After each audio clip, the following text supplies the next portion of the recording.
मेरे बेटे का जान गया ना, अब इसके लिए कौन सोचेगा? कौन सोचेगा इसके लिए? इसका छोटे बच्चे हैं, 4 बच्चे हैं। अगर ये इसका पुलिस का एसएसपी का बच्चा मरता, वो क्या सोचता? डीसी का बच्चा मरता, वो क्या सोचता? गरीब को मारने में उनको आसान लगता है ना। खुद का बच्चा अगर होते, क्या वो इस तरीके से सहेगा? वो भी आर्मी में सर्विस किया है और उन्होंने भी 22 साल आर्मी में सर्विस करके हवलदार रैंक पर रिटायर हुए हैं। और सर्विस के दौरान उन्होंने करगिल वार में लड़ाई लड़ा है। वापस जाके पाकिस्तान के साथ लड़ूंगा, और लड़ा है, लड़कर पोस्ट जीता है। पोस्ट जीत के और पाकिस्तान को भगा के जिंदा है वाला भाग गया, जितना मार के पोस्ट को अपने हाथ में लेकर और तिरंगा झंडा लगा के 2116 जलों के साथ यूनिट वापस आया था। और वो जगह अभी भी इंडिया के पास है। उसके बाद मुश्किल जगह पर उसने सर्विस की है। सर्विस के दौरान 22 साल में कहाँ नहीं पहुंचते हैं। आतंकवाद के साथ अगर मिलता है तो क्या हुक्म होता है? पहले उनको जांच करो, कौन है उसमें लीडर। अगर ज्यादा हल्ला करने वाला है तो उसको सीने में गोली नहीं मारना, पहले पैर में मारो, जख्मी करो, उसके बाद उससे पूछताछ करो, फिर आपको पता चलेंगे। और कल क्या हालत हो गया यहाँ पर? पहले तो मेरे बेटे को उन्होंने मारा पीटे हैं, पूरा बॉडी में नीला हो रखा है, जगह जगह डंडे का निशान है।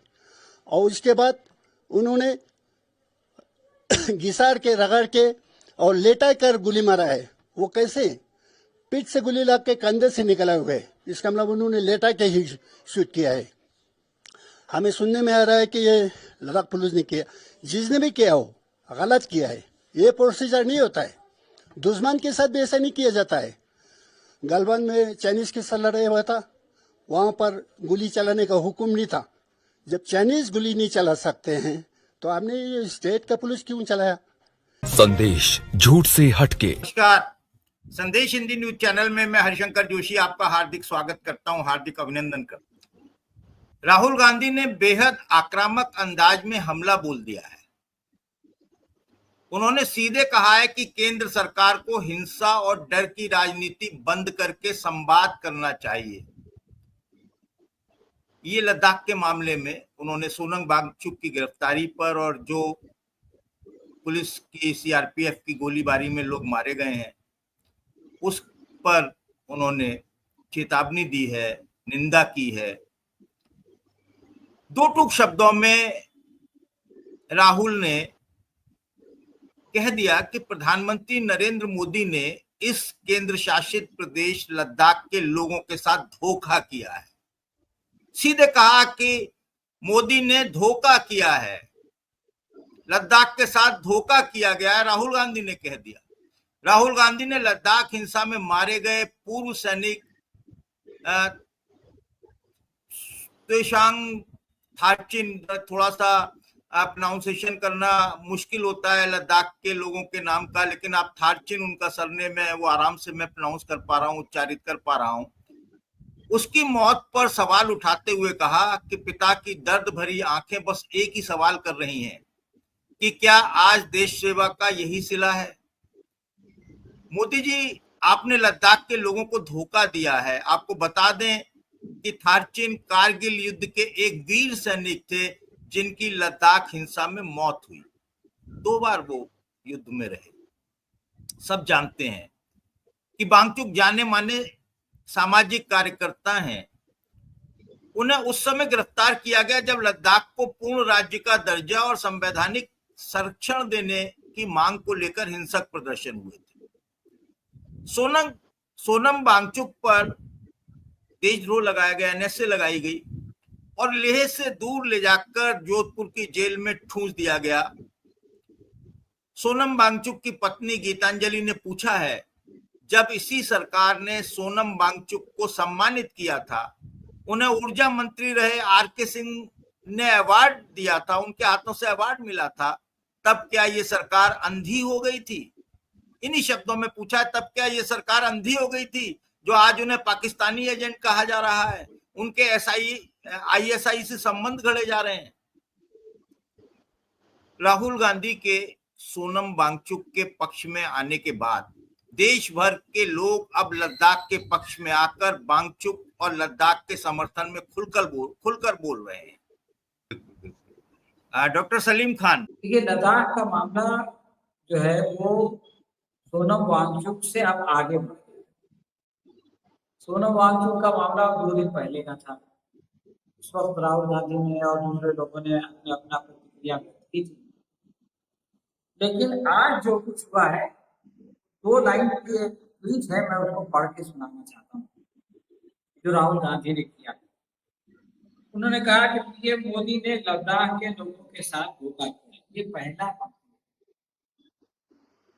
और ये बात इसलिए सही है कि 2 मरतबा ये वादा किया गया है उनके साथ इलेक्शन में, लद्दाख के लोगों के साथ, कि तुमको जो है वो शेड्यूल 6 में शामिल किया। बीजेपी के मैनिफेस्टो में क्यों वादा किया? एक बार नहीं, 2।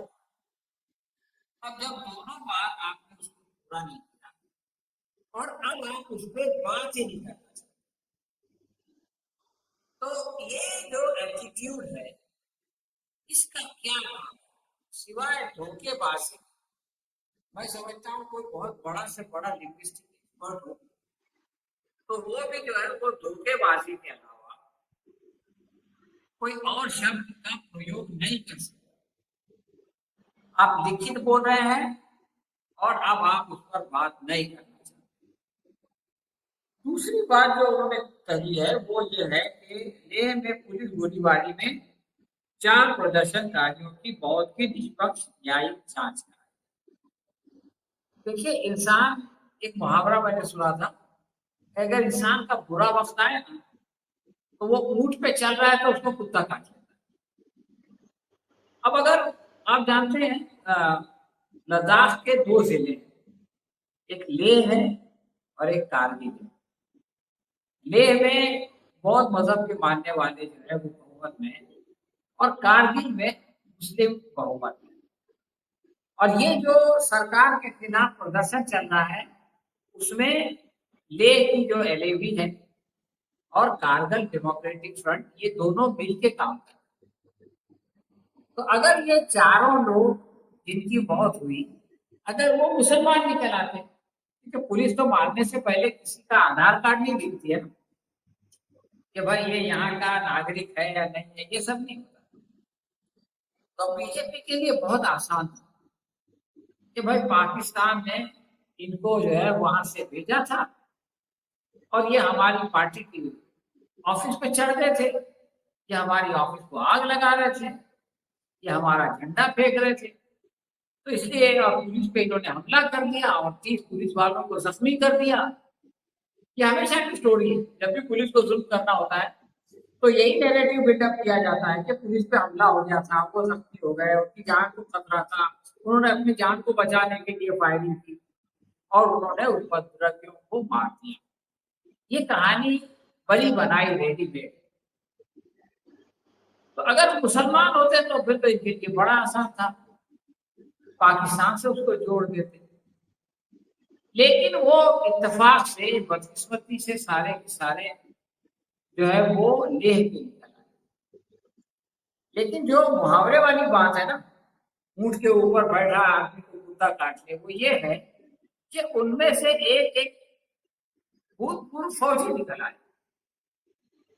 और वो भूतपूर्व फौजी भी ऐसा है कि उसका पूरा खानदान फौजी है, यानी उसके पिताश्री भी फौजी थे जो अभी जिंदा है, जिनकी वीडियो राहुल गांधी ने अपने ट्वीट के साथ अटैच किया और उनका बेटा भी जो है वो फौजी है, उनका नाम सवान खासिम। तो एक ऐसा आदमी जो कि खुद फौजी था, जिसने कारगिल की जंग में बहुत ही महत्वपूर्ण रोल अदा किया, बहुत महत्वपूर्ण भूमिका थी उसकी।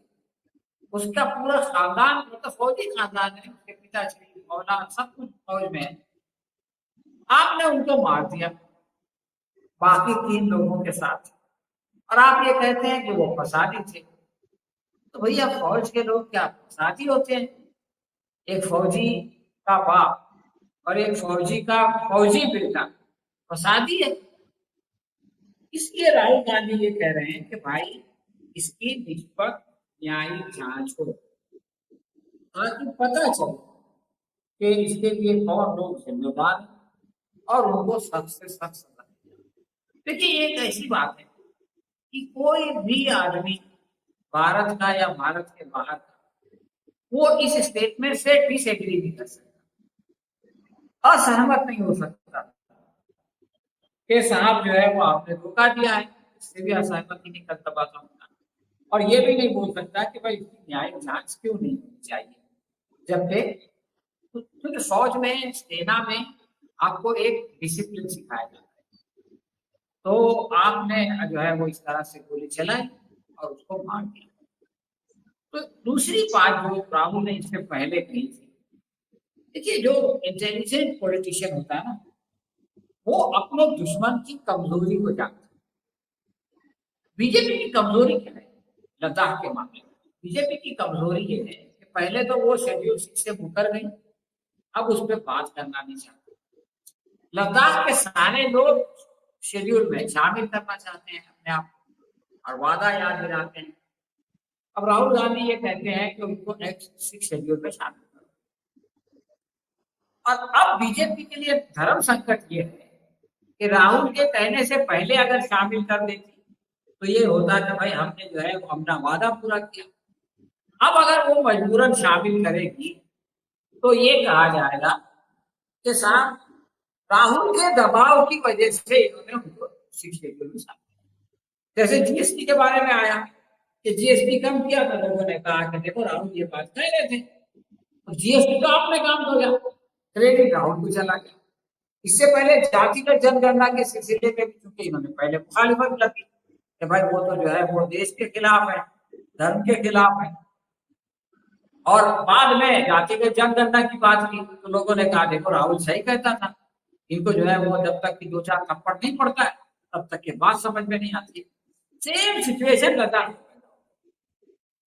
इनको 6 शेड्यूल में शामिल करना पड़ेगा। देखिए ये जो लोग नाराज हुए उसमें पहली वजह क्या थी? पहली वजह ये थी कि जिनसे आप बातचीत कर रहे हैं उनको विश्वास में लिए बगैर आपने 6 अक्टूबर की तारीख दी है।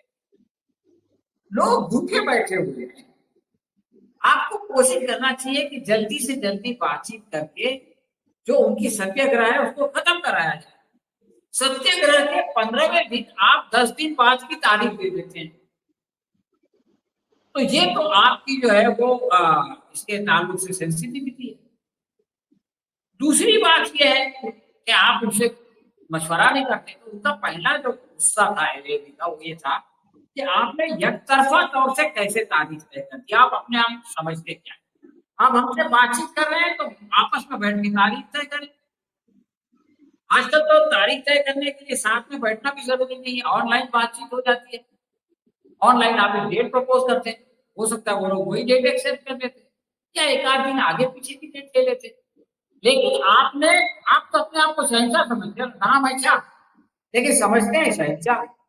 आपने कह दिया 6 तारीख को बात करेंगे, तब तक आप जो मर्जी है करते रहो, भूखे रहो, प्यासे रहो, मरो, बीमार हो, जो होना। ये पहली बात थी जिसने कि उनको नाराज किया। दूसरी बात, वो 2 लोग बीमार हो गया, पता चले।